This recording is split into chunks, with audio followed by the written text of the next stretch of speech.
आज हम देखने जा रहे हैं यूजेस ऑफ जावास्क्रिप्ट। जावास्क्रिप्ट को यूज करने के लिए आप दो वेज में यूज कर सकते हैं। आइदर अगर आप चाहते हैं तो आप जावास्क्रिप्ट के लिए अलग से फाइल बना सकते हैं, या फिर आप जावास्क्रिप्ट को एचटीएमएल के पेज में ही यूज कर सकते हैं। पहले जो मैं आपको सिखाने जा रहा हूँ वो ज्यादा इजी वे है कि हम जावास्क्रिप्ट को एचटीएमएल के पेज में यूज करें।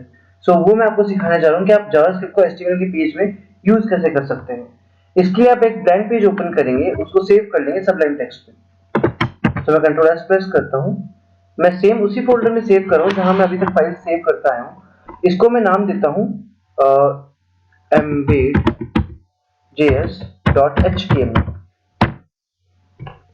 यहाँ पे सबसे पहले हम HTML का टैग लगा लेंगे। अब HTML के पेज में भी दो तरीके से जावास्क्रिप्ट को यूज किया जा सकता है। एक तो हमारी होती है डिपेंडेंट JS और दूसरी हमारी होती है इंडिपेंडेंट JS।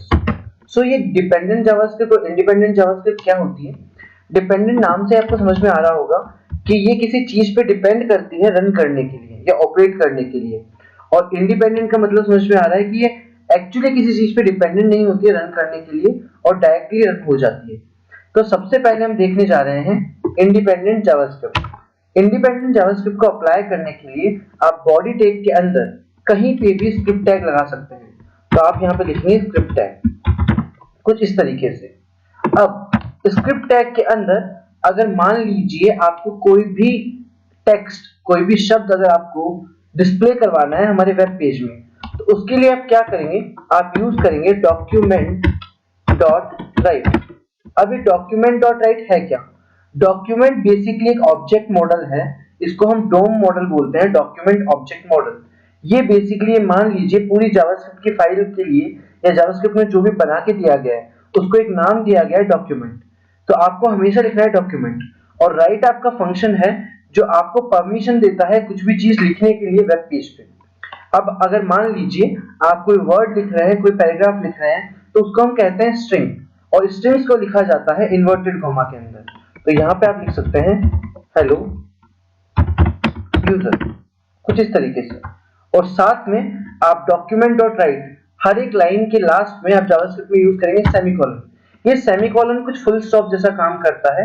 जैसे सेंटेंस को एंड करने के लिए हम लोग फुल स्टॉप यूज करते हैं, वैसे ही जावास्क्रिप्ट में हर लाइन को एंड करने के लिए हम लोग सेमीकोलन यूज करते हैं। मैंने इस फाइल को सेव किया है, मैं रन करता हूँ ओपनिंग ब्राउजर पे क्लिक करके, एंड आई होप आपको दिख रहा होगा हेलो यूजर प्रिंट हो चुका है। ऐसे ही मान लीजिए हमें कुछ और प्रिंट करवाना है, तो हम यहाँ लिख सकते हैं डॉक्यूमेंट डॉट राइट, एंड जो भी मुझे एग्जैक्टली प्रिंट करना है this is the sample para, वो मैं यहाँ पे टाइप कर सकता हूँ। बस इतना याद रखिएगा, कोई भी लाइन, सेंटेंसेस या पैराग्राफ्स आपको सारे लिखने हैं इन्वर्टेड कॉमास के अंदर। होपफुली आपको दिख रहा है यहाँ पे this is sample para. I hope आपको ये लेक्चर समझ में आया होगा। हम मिलते हैं नेक्स्ट लेक्चर में। Thank you.